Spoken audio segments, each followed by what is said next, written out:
From across time and space and throughout the multiverse, listen as two generations of comic book readers come together to discuss a single character or event that shaped pop culture as we know it. Let Your Geek Sideshow presents Then and Now with Susan and Kitty. Hey, this is Susan. And this is Kitty. And we are coming to you from the Sideshow studio in Southern California. 11 years. That's how long the Marvel Cinematic Universe has been around. Since the first appearance of Iron Man in 2008, we as audiences have been absolutely blown away by the innovation and imagination created by the visionaries over at Marvel Studios. From Asgard to Midgard and Hala to Knowhere, we at Let Your Geek Sideshow are here to bring you the Marvel Cinematic Universe then and now. So let's look at it this way. This is getting very serious. We are extremely close to what might be one of the biggest cinematic events in recent history. We're headed for Avengers Endgame. Yeah. But is it gonna be bigger than Infinity War? I don't know. We don't. Yeah, I mean, we don't know. We haven't. Just so you guys know, we have not seen the movie at this point while we were recording it. Right. So this is our build-up anticipation, and we're going to be taking a look back at every other retrospective, if you will. Yes, join us, if you will, as we retrospective stroll down memory lane for the Marvel Cinematic Universe. There may or may not be some spoilers for some of the more recent stuff if you're not quite caught up, but I would imagine that you're probably caught up if you're prepping for Endgame. If you're prepping for Endgame, you should be caught up. Let's hope so. Let's hope so. But there's no better way to do this, I think, than kind of take it phase by phase and just kind of talk about some sprinkles of of the one shots. Because remember, it's all connected. It's all except for when you're on Netflix and they don't want you to. Anyways, no, but we want to kind of take it step by step because that's kind of the best way to just talk about how these films have evolved. And we know you've seen the movies, so we're not going to spend the whole time talking about, well, and then this happened, but then this. But it's not necessarily plot points so much as it's character development and overall themes and story arcs. Because, we all know how Iron Man becomes Iron Man. We all know Cap got a super serum shot. And we all know that Thor lost his hammer and then got it back again. Yeah. And then lost it again. And then it broke. But yeah, so let's just start phase one. Okay. Now, when it came out, I remember seeing the first Iron Man, and I didn't really understand it. Granted, I was a child in middle school when I saw this film, but beyond that, I just didn't really know who Iron Man was, and I didn't really feel the draw of it. But when that film came out, were they using the term phase one, or was that just was not it? They were just waiting to see if it would stick. I mean, when you still look at the first Iron Man movie, there wasn't even like a Marvel Studios proper yet. Like it says Paramount Pictures, and then it says like in association with Marvel Entertainment or something like that. Like there wasn't even that. Yeah. On a flight recently, I watched the first Thor, which was under the classics section. Yeah. Which made us laugh so hard. I would consider it a classic. But I laughed when the Paramount logo came up. I'm like, where's my page flipping Marvel Studios? Yep. And it was just the Paramount stars. And I was like, wow. Yep. Hey, that's a throwback. That's amazing. Yeah. So from Iron Man, we then go to the Incredible Hulk, which many people may or may not. Let's fast forward. Yeah. Because to me, okay, it still counted. There's some things you can take away from it. Like the one thing that I took away from the Incredible Hulk movie just very quickly, since we're going to touch on it, is what Bruce Banner can't do. It's like it actually is a very good, if you pay attention to that, it does show very well the limitations that Bruce Banner has in order to stay Bruce Banner. Now, the next time we see him is in Avengers at the beginning, and he has been able to cultivate a life living by these rules that were established in The Incredible Hulk. So, it's not my favorite of these movies. It tonally doesn't fit the universe as well. But correct me if I'm wrong, it was also a 2008 film, same year as Iron Man. Yeah. So this was really the start of that sandbox. Yeah, and there is an after credit scene that has Tony Stark in it. So it was breadcrumbs that was happening. Now before we move to, because we're probably just going to kind of touch on all the things, but Iron Man. So Did anyone know? Because I mean, I personally don't remember, and I saw Iron Man and then didn't see another Phase 1 film until the Avengers came out. Wow. I know. Okay. Because I was drawn in by the marketing and was like, hey, I remember seeing Iron Man. What is Iron Man and his wacky band of friends up to? But I mean, not so simple as that. But so I was in my 20s when these came out. I'm not gonna say numbers. I know. I will say that I was in that decade of my life somewhere.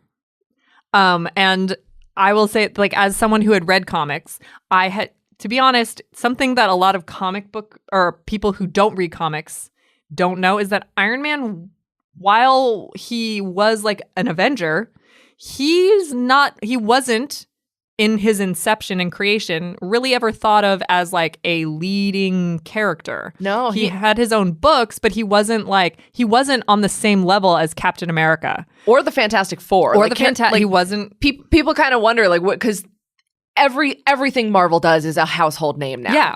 Yeah, but Iron Man was like. So I went to see Iron Man to be like, how is this guy gonna lead a movie? Like that, like Tony Stark, that guy who just like helps out with tech. Like, you know, like that's kind of how I thought of him. Right. I did not think of him as someone who could lead a movie. And I remember leaving that theater going, oh crap, this is a thing now. And I saw every single Phase 1 movie at the first showing I possibly could. Wow. And actually, now that I'm looking at this list of all of them, I've seen every single one of them at the first possible showing I could. Very genuinely, Iron Man was at least a B-list character for Marvel. And that's being a little generous. He's like a B- character. I was going to say, Marvel has elevated, and I don't want to get ahead of myself, but Marvel has elevated like D-list characters to leading household name status. You see people running around in Halloween costumes, like everybody, even your grandma knows who Groot is or something like that. It's just like, it's insane. So yeah, the fact that my mom knows who Yondu Udanta is like, what does that mean? Oh my goodness. Like I was like it's crazy to me to think about that. Yeah. Anyway, my mom saw Black Panther in the theaters. Wow. It's so weird to me. Anyway, so we're still in Phase 1. We'll get to Black Panther. So on the flip side of you, I saw Iron Man pretty much, I think like the second week it was out, maybe because we went on a school field trip type deal. That's hilarious because I seriously went this was before assigned seating. So my friends and I went and like 3 or 4 of us had to save 13 seats.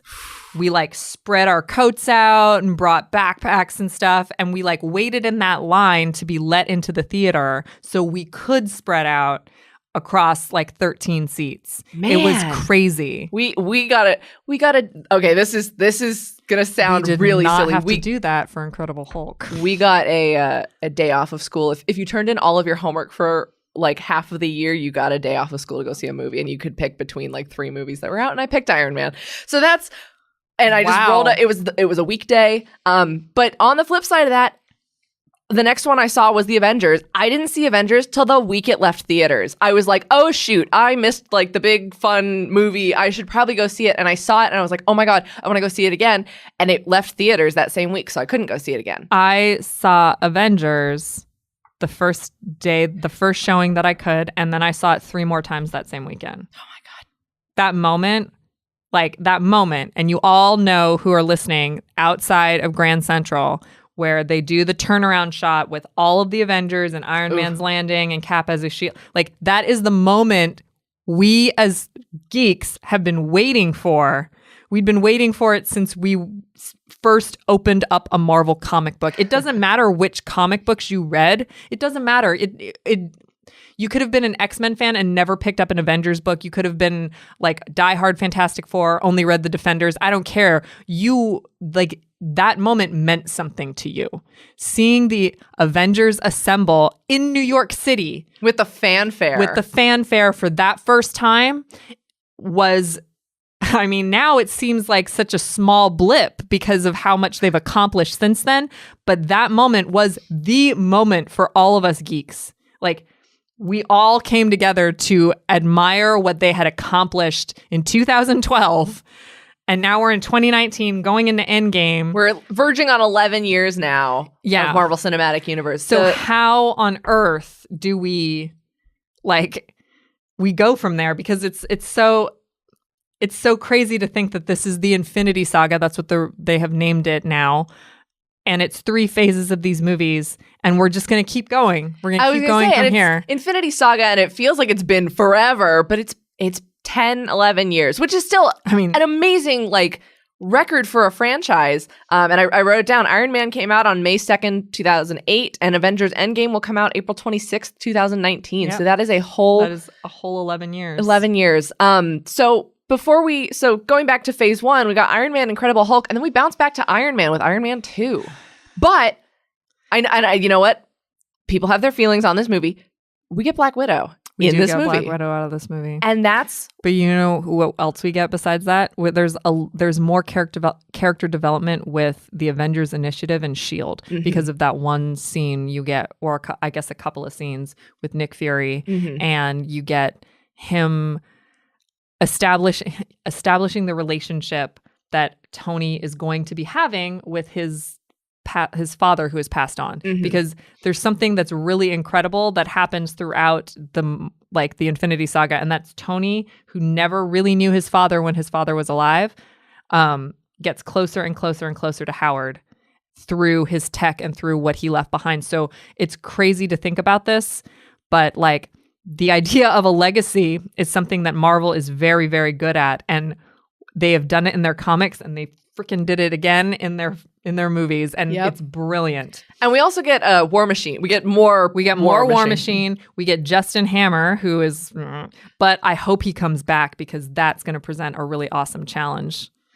I was going to say, looping it back, I'm jumping a little ahead, because we get a little more Justin Hammer, a little bit with the one-shot All Hail the King with Trevor Slattery as well. Trevor Slattery. And they're in Seagate Prison, which is historically the prison that Luke Cage was incarcerated in. So it's my God, just the fact that we can start doing these. I love this, because look what you're doing right now. How do you explain a comic book? Very poorly. No, not you specifically. I mean, how do when you have to explain. Recently, I was asked.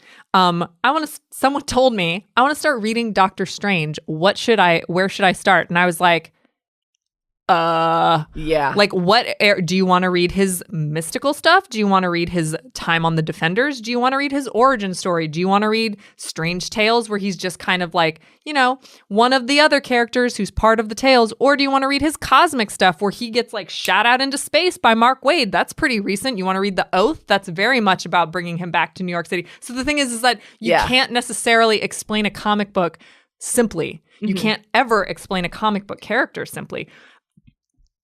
You should be able to explain a movie simply, because that's the thing is explain the plot of The Wizard of Oz. That's a fantasy movie, but it's relatively simple.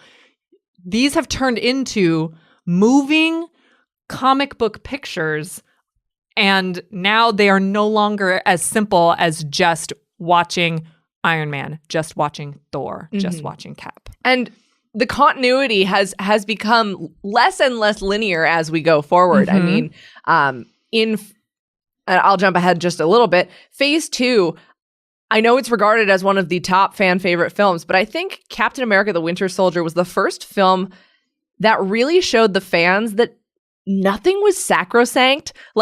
You think it's all fun and games, and look, we went from one origin to the next, and we built the Avengers, and here they are, and then guess what?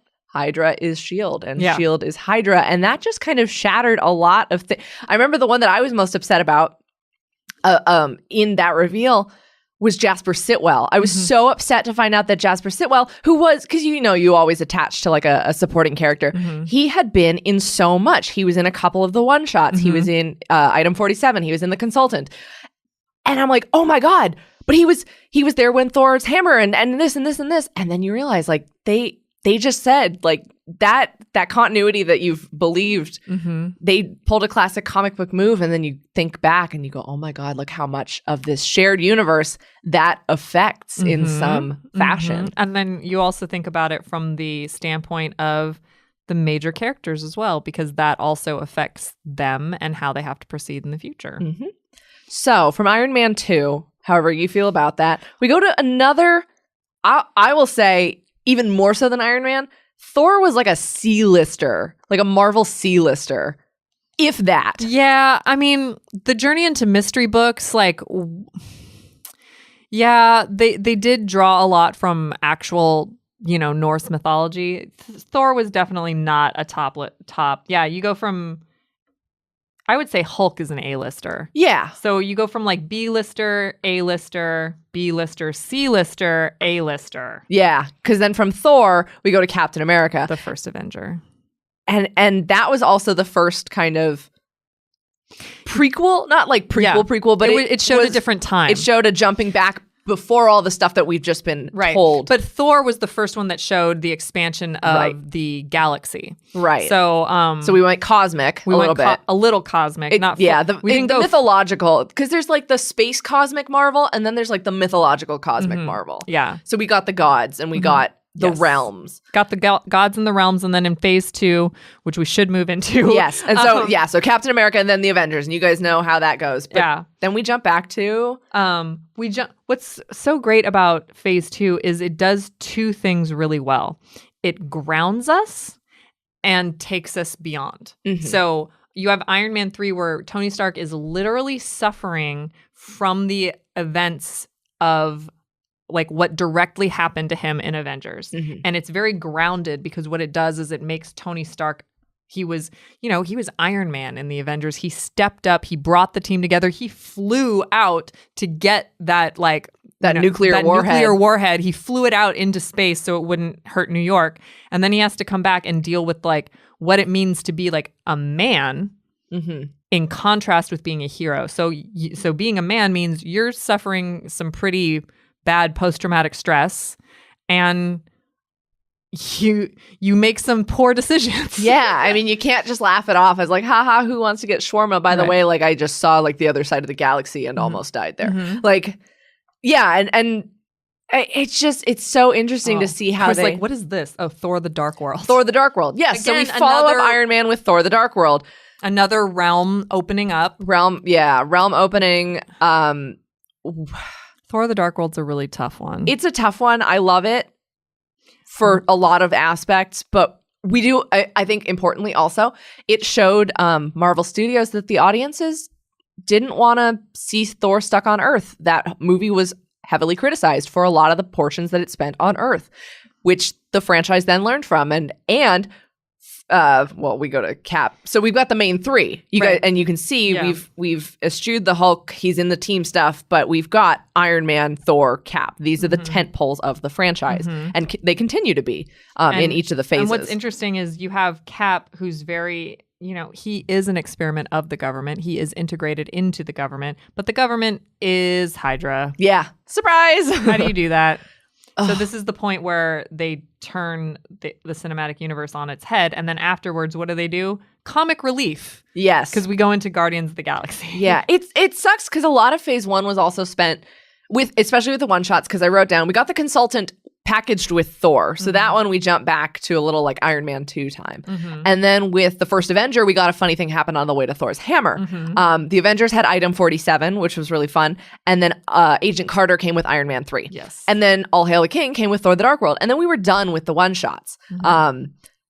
But they spent a lot of the first phase getting you, because I think in a necessary way to get you to root for the creation of the Avengers. Mm-hmm. They spent a lot of time building up S.H.I.E.L.D. as not just a shadowy organization. Like there are people in it, like it is, because that's what Hydra. That's what that's what a government organization necessarily has to be. That's covert. But you get like the personality of Phil Coulson in, like, especially in A Funny Thing Happened. They joke that one took up so much of the budget for the 2 shorts that they ordered at first that the consultant just had to be them talking, like because they didn't have a budget for anything else. That's funny. But you get to see that they're not just the bureaucrats. You get to see them in the Thor film. Hawkeye was in that one as well. Yeah. And so you just kind of see how much they have their hands in, but just the fact that there are people that you think you can trust in there. And some of them do remain trustworthy. But then, that inversion of the trust and that head spinning moment when you realize how much Hydra has now had its tentacles in. Yeah. I mean, it's no secret why The Winter Soldier stands up as so many people's favorites. But then, yeah, like you said, we get the comic relief. It's comic relief. With a whole new team. This was also the first time that Marvel carte blanche introduced a whole team in one film. Yeah. And again, these were C-list characters. C-list at best. At best, yeah. I mean, I would say that Gamora stands out as being maybe a C+, Yeah. or like a B-, but definitely none of the other Rocket ones. Raccoon, Star-Lord, like this wasn't even a lot, like a lot of longtime fans, this wasn't even their iteration of the Guardians. Oh yeah, no, the original Guardians had Yondu was an Yondu, original. Martin X, Yeah. The one made of crystals. He's the one made of crystals. Yeah. Alita O'Gord and like all those people. Mm-hmm. That was their Guardians. This is who, like, again, who? Yeah. But I think one of the Star-Lord, man. one of the things that they did here with the Guardians that was just, I still can't believe they got away with it, is the fact that they threw all their trust in the audience. Mm-hmm. All of it. They were like, here are these characters, accept them or don't. Like, either you're going to believe that a tree has a raccoon companion that translates what he says, or you're not. Yeah. Like, they entirely threw their trust into us as the viewer. And I think since the launch of the first phase, Guardians was the biggest risk they'd taken. Absolutely. With, like, yeah, to just introduce, because if we, and they could never really, I don't think it would work based the way we've seen it, a Star-Lord origin film slowly building to. That would be awful. They went in cold and were like, bam, here's some lovable weirdos. Yeah. Do you trust us enough that we can pull this off? Mm-hmm. And then we get back down to earth with another Avengers film, Age of Ultron, where we've got a few new characters in the mix. And you have you have Wanda, Quicksilver, and the birth of Vision. Mm-hmm. This phase was also the first phase that really introduced the concept of the Infinity Stones. Yeah.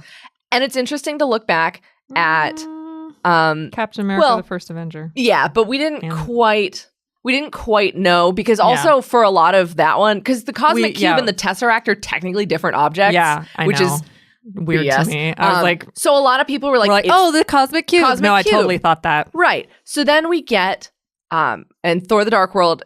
It's interesting to look at that, because it's like, is that how the continuity works, or was the Aether kind of before they quite had a unified idea of what they were doing? Because it possessed her. It was a parasitic thing. But when you go to Guardians, you see that definitely a stone. But also Jane and Star-Lord have the same, like, the eyes. Like, when people have the power of a stone, their eyes get taken over. But they also, like, repeatedly state that, like, no one can hold on to a Infinity Stone unless they're, like, part celestial. So there's some weird disconnect. And jumping back again, the Avengers at post-credit scene, that was our first hint at Thanos. So this phase really kind of put it in high gear with those Infinity Stones. Mm-hmm. And Age of Ultron was a little bit darker than the first Avengers film. And then again, we rubber band back on that comic relief, because we end this phase. Yes, we do end phase 2 with Ant-Man. And that was, I think, this phase besides Guardians, because Guardians was a team flick. This was Ant-Man was the sole origin story film for this phase. Yes. Also, Ant-Man does the thing that they do so well, where it's a small scale film. It has nothing to do with any of the, like, larger picture items that have they've been checking off throughout the cinematic universe. Yeah, it's basically a bottle episode. Yeah, exactly. And they don't do that again until Spider-Man: Homecoming, which is pretty nice. Like, I enjoy those ones. They're not necessarily comic relief, but they are, like, a nice acknowledgement that there are different scales, sizes, if you will, of the heroes that we're dealing with. Like, some of them just want to protect their family, and some of them have, access to a PIM particle. And this is also fun because so many of these films fit niches in genre. So because we got superhero across the board, but we had political drama with both period piece and then, like, political drama with Captain America. And then we've got the high fantasy with Thor, and then we've got the sci-fi with Guardians of the Galaxy. This was Marvel's foray into a heist film. Yeah. Which, when you think superheroes, you couldn't you don't exactly think, they're going to pull off a heist film. Yeah, and they definitely, when you get to Ant-Man and the Wasp, that's definitely an expansion on the heist film. Yes. Yeah. So we close out the phase 2 with Ant-Man. So phase 3 opens up with a real banger and a film that I sometimes genuinely forget is not an Avengers film. Yeah, it is a Captain America film. And arguably, I think this one is my favorite in the cinematic universe. Civil War? Civil War. Wow. Civil War. It's not the one that I would consider the best made film, but it is my favorite out of all of them. It has everybody but my doctor. So, and that's also one of the kind of first stomping grounds for what, like, with every Avengers and then this Cap film, they build on how many characters can we fit on screen. But this was the real the first airport one. scene. Come on, that was my goodness. crazy. Yeah, that whole thing, and then also what they did is in the first film of Phase 3, they broke up the Avengers. Yeah, that's what they did. They broke up the boy band. They did, and I still want to know what would have happened if Iron Man just forgave Cap for not telling him in the end, because then Thanos would have shown up to a united front. Because secrets are I know. no fun. Okay. But we also get a move that many fans had been eagerly awaiting, and it's this idea that... Oh. Go ahead. What are you... I was like, Spider-Man came back! Okay. I was going to say, it's this idea that fans are getting excited that some of these characters that were sold off to other studios can come back in the fold. And this isn't a total reclamation of Spider-Man, but it also is Spider-Man in the Marvel Cinematic Universe. Spider-Man. A thing that somebody that we thought wouldn't necessarily happen because, film rights, blah, blah. Yeah. But Spider-Man showed up in the Spider-Man MCU. showed up. And you know what I like about this? And I know we're jumping ahead a couple movies, but in Homecoming, the title Homecoming was fantastic. 2 was the fact that... I love that Marvel Studios and Kevin Feige just trust us. They trust us to be smart consumers because they did not. He very easily could have been like, well, Spider-Man deserves his own MCU origin. But instead, they were like, you know what? We all know he was bit by a radioactive spider. Let's just show what his life is like. Personally, if I had to watch Uncle Ben die one more time, I was going to do it myself. Be like, make Spider-Man, go. Yep. But yeah, and it is an amazing amount of trust that the filmmakers have in the fans to do some of these crazy... With great power. Great responsibility. I know, it's like, actually. But also, the fans have a lot of trust in Marvel that it's like, you say you're going to put Spider-Man in Civil War? Go for it. Let's see how you do that. And you're going to do Civil War with a greatly reduced cast from the comic iteration? Oh, yeah. Sure, make it work.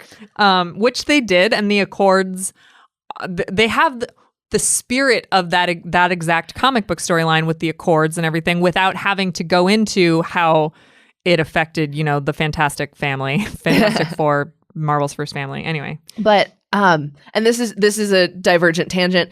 The thing that they say throughout all of this is it's all connected. And we've seen that to varying degrees of success with the number of offshoot television series and Netflix series. But it's even really cool that that Sokovia and that whole idea from Age of Ultron into Civil War, it goes so far as to affect Iron Fist. Yeah. Typhoid Mary's origin is explicitly tied to Sokovia and the war effort there. And so it's just to whatever varying degrees of success certain things interacted, like we see Seagate Prison in All Hail the King, and we get references to the Manhattan incident and just all of this different connection in those shows. To what degree of success? I mean, all the Netflix shows are officially canceled now, but yes, there is some connection there, and fans can see that. And I think that's so cool that they have this new established mythos that is so reminiscent, and because it is almost parallel to the comics, but there are ways they can diversify and say, hey, no, we're gonna say that a classic villain like Typhoid Mary, her origin story is related to the fact that Sokovia had this big fallout because of Age of Ultron. It just blows my mind as someone who loves telling stories. Yeah. Which is part of the reason I like doing this podcast. But just to see that there's such a strength and a continuity, but also ways that they're willing to challenge that and say, we're going to make this new. So from Civil War, we go to Doctor Strange. I loved the visual elements of Doctor Strange. I love this movie. It always makes my top because it is a fantastic origin story. But the one thing that I think its weak point is that it is still an origin story done in phase 3. You don't see another origin story. I guess it's in Ant-Man, and that's phase 2. Yeah. But like even with Black Panther and Spider-Man Homecoming, they kind of skip their origins. It's interesting that they introduced a character because this phase had a lot of standalone films that weren't as many of the team things, but to do an origin story later in the game. Yeah, it was a little bit. I hear that has to do with the fact that Doctor Strange was supposed to be in phase 2, but they were waiting on like scheduling issues that had happened during the planning. So it was moved back to phase 3. I don't know if that's true or not because, the internet lies. So No. I like to think that because I like to think that Doctor Strange as an origin story would have been better suited for phase 2. However, in terms of like what we are able to see in the cinematic universe, it would have had to have been later because to introduce the idea of the multiple dimensions and alternate realities, like that's what Doctor Strange introduced. Yeah. It was like, so we've had like the cosmics introduced, the realms, but Doctor Strange was the one who came up with, who showed up in the cinematic universe and was like, there are alternate realities with different dimensions. And we all are looking at maps and we're all looking at worlds through a keyhole. Nothing is correct and everything is wrong and perception is everything. And the fact that we had our perception of reality so challenged jumping back to the Winter Soldier, but we're like, but this is still like our reality. It's all connected. It's one big, and then Doctor Strange was like, boom. Yeah, like, Doctor Strange was like, there is no reality. It's all like, yeah. So I think, also the evolution, I think, of the visuals they've been able to accomplish. Yeah. Has it. Like the way Dormammu's face in the Dark Dimension never stopped moving the whole time you looked at it. So I think it's fun to see not only the evolution of storytelling needs and whether or not he was supposed to be phase 2 or not, but just the evolution of the technical quality. I just realized I don't think I put Thor Ragnarok on this list. It's okay. And that wasn't supposed to happen. Anyways, we know where Thor Ragnarok happens, but I wrote all the lists up and forgot to put Ragnarok on it. But yeah, the thing is, I don't think you could have had Ragnarok without the Doctor Strange movie because you couldn't have had the like colors and the visuals and all the let's face it, the Jack Kirby. Yeah. Because that's what it was. That stuff is like very, very, very Kirby. Yes. And I think that's interesting now that I don't want to jump because the only confirmed technical thing in phase 4 is Spider-Man Far From Home, but there is currently development on an Eternals film, and I think Ragnarok, then a lot of these movies in a way like you'll use a more established character to kind of push the bounds. Oh, yeah, totally. So I think and hope that Ragnarok's visuals and its reception was a testing ground for how Kirby can we get with the Eternals. Absolutely. And by the way, if you guys own Ragnarok, I highly recommend watching the short film that is a mockumentary on what happened to the Grandmaster after the movie. Yeah, it's not quite a return to the Marvel one-shots, but it definitely is not a return to the Marvel one-shots. In fact, I'm pretty sure it's not canon or part of any of the cinematic universe. It's just very, very Taika Waititi and very, very fun to watch. So after Doctor Strange, we go back to Guardians. So we've got another Guardians film, but that introduced the Celestials. Yes, and it also kind of pulled an Age of Ultron where we've got a team and you love that composition, but we're going to shake it up a little. We're going to add a few more people. Maybe we're going to have a heel turn. Both Age of Ultron and Guardians, we've got like a heel turn from Nebula and then the Maximoffs. Guardians also, more so than a lot of these other films, felt like a bottle instance until you get to the end and Nebula's like, by the way, I'm on a mission to kill Thanos. Like, bye. Which, by the way, she deserves to kill him more than anybody in this whole universe. I'll say it now. I'm Team Nebula. Yeah. Nebula deserves all deserves that kill. Yeah, I'm just saying. If Thanos is to be defeated and it's not at the hands of Nebula, I will need a very good explanation as to why it isn't. I will accept it though. Because again, blind trust in Marvel. If they tell me that, we're going to the ultimate universe next. Sure. Stranger things have happened. We're going to Earth 85. Why not? 65? 65 is Spider-Gwen. Yes. Yeah. Okay. But I'm sure there's an Earth 85. I'm sure there is. I just made it up. Maybe it's the Marvel Zombies. It's not the Marvel Zombies. No, that one's like 29. What? It's like, I don't remember. 4 numbers. I only know like 5 of the Earth numbers. Okay. Anyways, but Guardians, so we go back to the cosmic, we get the Celestials, so that is a building on, we're moving towards seeing more of the Kree, and we're moving towards seeing the Eternals and stuff like that. But it was, I mean, it's interesting because it was a more isolated story than some of the other stuff on the ground, but because we're starting to move up into the cosmic, it's cool to see where all the movers and shakers were up there, and then Nebula goes off on her mission. And so then we get Spider-Man. Yeah, and then we get like small scale, but I think it's really important to show that contrast because of the fact, what does Spider-Man say when he goes to the cosmos? You can't be a friendly neighborhood Spider-Man if there's no neighborhood. Right. So to me, that contrast was done 1000% on purpose to be like, cosmos, celestials, the guardians of the whole universe. Like, because you do see the Watchers and all of the main things that created the universe, the Infinity Stones. You can hold one, Star-Lord, like you're part celestial, all these things. And then they're like, queens. Like friendly neighborhood Spider-Man. Exactly. And there was no other I mean, we did get to see him on the larger scale in Civil War, but he still was kind of kept local in Civil War, because it's like, we can't take the kid across the country. But Spider-Man Homecoming, I think, was just a brilliant piece of filmmaking. And how about the fact that the villain in Homecoming, the Vulture, is the first villain who you kind of are like, damn, I understand why you went bad. Yeah. Because he was because a lot of these guys, like Loki's a trickster, and we've got but Loki's still a god. Right. And like these other people, like some of them are still criminals, or even if they're criminal, are very white collar criminals, they're still criminals. But this was the first one where it's like, he's just really trying to like do right by his company and by his family. Yeah. And more so than most of the, and feel free to correct me if I'm totally missing one here. He was one of the first villains that was kind of more directly created by the heroes. Oh yeah, totally. Because of what happened in the Battle of Manhattan. And so I'm trying to think of another example. Because a lot of them, it's like, I'm like, Malekith rolled up. I would say the only other one is Baron Zemo. He was created by the heroes. Yeah. Yeah. But again, larger scale, not necessarily like, I'm really just trying to like give my family a life. Yeah.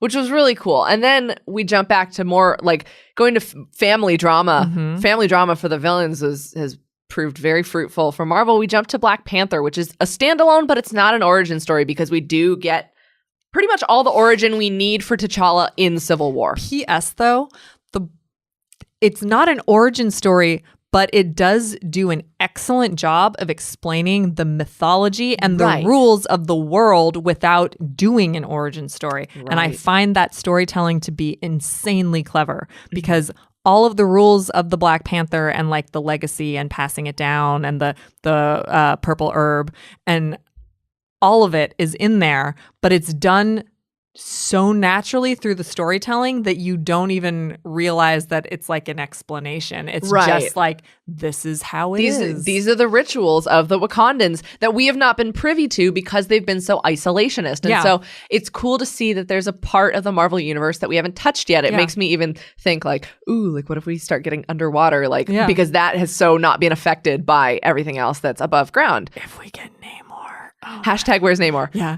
Bringing that one back. I was like, where's my Namor? Our podcasting universe is coming together. Hashtag where's Namor? Yeah. But yes, Black Panther. And I know I skipped it on the list, and I feel like such a jackass for it. But Thor Ragnarok, another one of those tentpole things, because we had another Captain America. We didn't have another Iron Man in this necessarily, but we're still continuing that tentpole. I mean, Iron Man, there was that joke that it was like Iron Man, Spider-Man, Homecoming. Yeah, Iron Man 4, Spider-Man, Homecoming. And he had his Dog's Day afternoon in Cap and in Spider-Man. And then we've got Thor, who is up in space not knowing that his friends are fighting. But we get the return of the Hulk, who blasted himself into space at the end of Age of Ultron. We also get some Doctor Strange love. We do. I mean, not Doctor Strange love. Get some love for Doctor Strange. Love for it's very dangerous. Wow, that almost went very oddly. But then, so fast forward to Black Panther, and then we go to Infinity War. Oh my God. How did we just because you know what get there? Because you know what they said? You know what we haven't done enough of? Just so many superheroes all over the screen, everywhere. How on earth, I still watch that movie, and as someone who, by the way, had all of her favorites snapped and walked out of that movie hating life, honest to God, Kitty can attest to this, I did not like Infinity War when I first saw it. Yeah. Now I watch it pretty much every day. It was also interesting, jumping back for Ragnarok and Black Panther, because we knew Infinity War was coming. Mm-hmm. One of the things I loved, and I'm glad that they did it the way they did, as every passing movie went by, everyone's like, all right, we're going to see the Soul Stone here.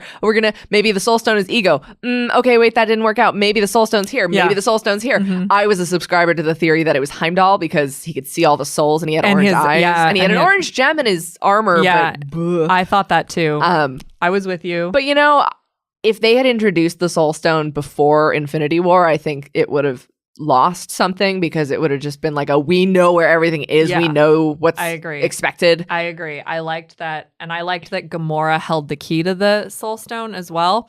However, I still don't like that they killed her. Yeah. I'm so bummed about that. MCU has made a lot of storytelling choices, and everyone can hold them in their own regards. I personally completely disagree with the storytelling choice that nobody really loved her. That was okay. I'm glad you said that, because that was my thing. I loved Zoe Saldana's performance in that whole sequence where she just was like, "You love nothing. The tears are not for him." And then the tears are not for him. And I was like, this is a lie. She's right. He doesn't love anything. It's very interesting when you present a character like Thanos, and the fact that people were also thinking, oh, Ragnarok, we're getting Hala. Maybe Hala is the embodiment of death because that's happening in the Marvel comics. And I thought that too. But yeah, I mean, they made such a point of calling her the goddess of death so many times in that movie that I was like, oh, she's going to, maybe she was defeated in Ragnarok, but she's going to come back as the embodiment of death. Which is why you can. This is also why you can never ever make fan theories, because Marvel's just we've already got a plan, and you have no idea where we're your going. fan theory is just not the thing that we thought. But I mean, I'll give a little spoiler for our Geek Culture Countdown that's coming up next week ahead of Endgame, because this is you'll also notice these are slightly longer podcasts, because this is the last time we get to talk about this before Endgame. Yeah. We're in the Endgame. In the Endgame now. But we're doing the top 10 deaths in the MCU, and I personally didn't want Gamora on the list because I don't agree with that storytelling choice. Yeah, also because we have no idea how that may or may not get reversed, because we see young Gamora. Mm-hmm. And again, can't fan theorize. But for me, that was the one point in Infinity War that I was like, I liked that no one knew the Soul Stone, and Nebula in a way also, because she had that information because of Gamora, Mm-hmm. the two daughters of Thanos were the ones that held the key to that. Yeah, that's and then it also brought that around, because it was kind of why do they keep saying they're daughters of Thanos? We've never actually seen either of them with Thanos except for that one intro at the beginning of Guardians. But I think it was necessary, and it is interesting because it is a two-part story, kind of. I mean, you do get a complete film. If you're rooting for Thanos, you get a great film in Infinity War. Because it's Thanos' film. Rude. Oh, I'm not rooting for him, and I'm just saying objectively. I'm saying rude to Thanos. Oh, okay. And rude to Thanos. Rude to the Russos. Rude Thanos. But that one's a difficult one to consider in its entirety until we get Endgame. And I'm curious to see how viewings of Infinity War will change once we know what's going to happen in Endgame. Because it is the two-part story. Here's the thing that, I kept thinking of it like this. Okay, so Empire Strikes Back, that technically isn't the end. Right. But what a bummer of an ending. I know, it's not the end. And then, but they didn't necessarily, Return of the Jedi is the end of the saga, right? Mm-hmm. So Endgame is the end of the saga. Yes, Empire Strikes Back stands completely on its own, is a really well done film, but it ends. Mm-hmm. But do we consider Empire half a movie? No, we don't. No. So I don't necessarily think we can consider Infinity War half a movie. And I was one of the people who, in the beginning, I totally, after seeing Infinity War, was like, nope, this is half a movie. I hate it. You're like, this movie's dumb. I want all my characters back. I hate this movie. But now, I honestly, after watching it about 50,000 more times, I'm like, no, this is a standalone film. This movie does stand on its own. It does have its own merit. Does it need the punctuation of Endgame? Absolutely. But it doesn't need Endgame. I absolutely agree. But where we rebound again every time Marvel tests how far they can snap the rubber band with the don't say snap. Oh, I'm sorry.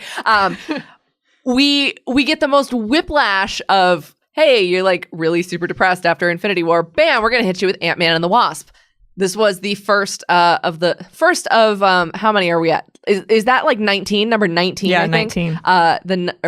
Number 20? It's 20. It's number 21, 22. Yeah. 20 films in, and we finally got a woman in the title. Second bill or sharing but the then villain. we got two in a row. So, but Ant-Man and the Wasp, I think disproportionately the films that are straight origin stories like Doctor Strange, Ant-Man, Thor, even when they come out, I don't think that they're as appreciated because it is a little harder because it's okay, now we have to jam in the history of a whole new character. You may or may not feel a certain way about that character. And so you're going from your comic expectations to the movie expectations. But by the time you roll around to that second film with them, I personally did not like Ant-Man. I am a huge fan of Hank Pym. I knew his story couldn't be pulled off in a movie this way. But I was also an even bigger fan of Janet Van Dyne. And I felt that she had been very sidelined. And because Ant-Man was an origin film for Ant-Man, seeing Hope there was like Tantalus, I can't reach her because she's not the star of this movie. Yeah. But she was very much teased to be, hey, she's gonna be a hero at some point. And so, but then she got snapped. And we got Janet back for a hot 5 minutes, and I was like, yay! And she got snapped. Snapping. But Ant-Man and the Wasp was really fun, and that was another one of those ones where it's you didn't have to kill the villain. And people are like, oh, it was a weak villain, but coming from Thanos, what kind of a villain would you have wanted for Ant-Man and the Wasp? It's also not the same scale. It's not the same scale. It's not even the same tone. Yeah. So I thought Ghost was a really cool. I also enjoyed the fact that she showed the side effects of something that could happen to either of the heroes. Yeah. And then the fact that the heroes helped her and that Janet was so willing to help her. We get so many cool moments of compassion from these characters. And the necessity of helping Ghost becomes a catalyst for what I believe is going to be Ant-Man's introduction into Endgame because he has to go harvest the quantum energy. Yeah. And so we round out the phase so far with the final origin story that isn't even really a traditional origin story. It is her first appearance in the MCU, but it's mother flipping Captain Marvel, man. And this is also I will fight people who say this is an origin story. I mean, it's not. It's an introduction. It's an introduction. It's not an origin story. There's one scene that shows an origin, but it doesn't show her origin. It doesn't show her because we already becoming Captain Marvel. We don't have to watch her get her credentials to be an Air Force pilot. Exactly. We don't have to watch her get her credentials. We don't have to watch her do research with Marvel. We don't have to watch her do all this stuff in order to get her to where she is. We just have to learn how she overcomes the psychological trauma and threat of the Kree. And I love how it's not one of those, because this is also, I know Captain America is a prequel, but considering how few films were in the MCU when the first Avenger came out, this is the biggest prequel endeavor that they've done. Totally. Because it had to retrofit between the first Avenger and Iron Man because it takes place in the 90s. Yeah. And so we do get a fun revisitation of Nick Fury and Coulson and Ronan the Accuser and all these other characters. And we get a fun, the whole Avengers initiative is called that because of her. I saw an internet joke where someone redrew that scene and he's looking at Carol Avenger Danvers and he backspaces the Protector Initiative and says the Carol Initiative. Bless you. And so someone joked with Spider-Man, it's congrats kid, you're a Carol now. Oh my God. But anyways, like this, and this one was I think it was such a good one to lead into Endgame, because obviously the way they fit it in as well. Like, why wasn't she around? And some footage has come out for Endgame where it's like, she says, other planets aren't as fortunate as you. So like, I had to go help in the galaxy, and we get back to that cosmic stuff.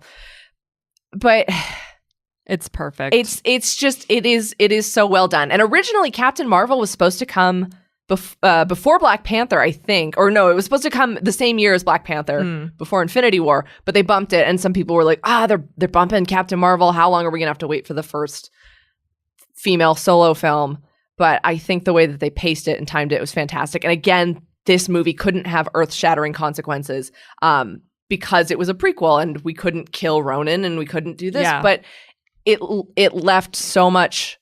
But what it also did is establish beyond, there's been a couple instances, but not so much as with the Skrulls. Again, this is going to be a huge spoiler if you haven't seen Captain Marvel right now. We'll give you 3 seconds. 3 seconds. 1, 2, 3. Here we go. The bad guys aren't the bad guys in it. You are led to believe that the Skrulls are the threat, that the Kree are the good guys, and what you said at the beginning when we brought up Captain Marvel is she has to overcome her psychological programming, the psychological threat of what she has been told, and this is the biggest struggle in the movie.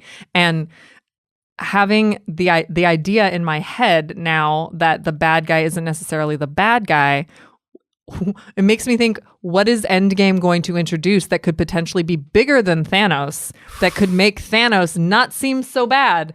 And that upsets me. I think Captain Marvel was the perfect, like, you don't always need these bombastic world-shattering films. Oh my God, I just figured out what's going to happen. Uh-oh. The Flurkin are going to invade. And Thanos has to save us, because we all know that Flurkins are high threats. All I'm going to say is, if I don't get, because they refused to confirm whether or not Goose got snapped, if we don't get a Rocket Raccoon Goose shout out, I'm going to riot. Oh my God. But this podcast is twice as long as our normal podcast. But I think it's what we had to do, because there's so much of the cinematic universe, and we could sit here for another hour fan theorying. Oh, but we're not going to. We're not going to, because all that's left to do is see the movie, rip off the Band-Aid, and then, it's that trust. Marvel trusts us that we're going to be in the theater, and we trust that Marvel's going to deliver a beautiful and devastating Endgame capper for the Infinity Saga. And how cool that now we've gotten so many that we can call it the Infinity Saga. I got goosebumps, Kitty. Oh my goodness, got goosebumps. So that's all that there's left. I mean, if you're looking to if you're looking to enjoy the MCU, if you're looking to enjoy the MCU, you got a couple weeks left. I think by the time this one airs, maybe a week and a half. Maybe get on that. Yeah, you can do it. You can do it. It's 59 hours and like 8 minutes to watch all of them. But all you got to do is see Avengers Endgame on April 26th, 2019. Over 20 films. That makes for quite the rewatch headed into the conclusion of the Infinity Saga. It also makes for quite the retrospective on character growth, storytelling, and making movies that look and feel like comic books. Will our favorite survive? Will the snap be undone? Most importantly, what is the future of the MCU in the years to come? We're in the Endgame now, and we can't wait to see what's about to happen. This has been the Marvel Cinematic Universe, Then and Now. Do you enjoy listening to Then and Now? We are proud to bring you pop culture content completely ad-free, but that doesn't mean we don't need your support to help us keep going. Please take a moment to leave us a 5-star review on iTunes, Spotify, or your favorite podcasting platform and help spread the word about our podcast. We welcome fan feedback. Email us at podcast@sideshow.com with your thoughts and suggestions for how we can make our shows even better. Please tune in for our other pop culture podcasts. See if your fan favorites make the cut in the Geek Culture Countdown, a bi-weekly podcast featuring pop culture top 10 lists. Hear exclusive interviews with celebrities and pop culture industry leaders as they let their geek side show in Look Who Showed Up. Then get all the latest pop culture news with our daily briefing, a 2-minute breakdown of the biggest geek headlines perfect for your Alexa or Google News briefings. We wouldn't exist without your continued support. Thank you for listening, and don't forget to let your geek side show.